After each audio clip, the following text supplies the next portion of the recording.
Débutons avec un rappel, la notation de Lewis. Le sodium, Na, donc il est dans la famille 1. Il est dans la première colonne du tableau périodique. Il y a donc un électron de valence qu'on illustre en mauve avec la notation de Lewis. Son numéro atomique, c'est 11. Il a donc 11 protons et 11 électrons parce que les atomes sont neutres, tels que décrits dans le tableau périodique. Pour le chlore, lui, il est dans l'avant-dernière colonne du tableau périodique, donc la famille 7. Il y a donc 7 électrons de valence, illustrés en jaune. Son numéro atomique est 17, donc il y a 17 protons et le même nombre d'électrons pour être neutre. Étant donné qu'ils sont neutres, ça ne veut pas dire qu'ils sont stables. Pour être stable, il faut qu'ils répondent à la règle de l'octet, avoir 8 électrons sur leur dernière couche. Pour ça, il y a deux possibilités.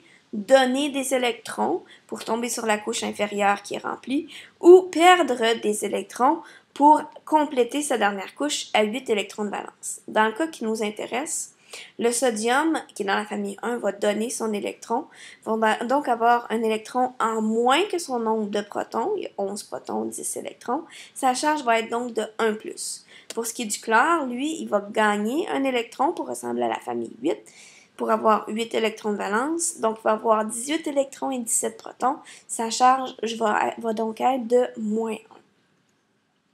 Alors, on va illustrer l'ion sodium par du Na+, et l'ion chlore par du Cl-. Et si ces deux ions-là se rassemblent pour faire une molécule, ça va faire du NaCl. Il va y avoir autant de protons que d'électrons. La charge va donc être neutre.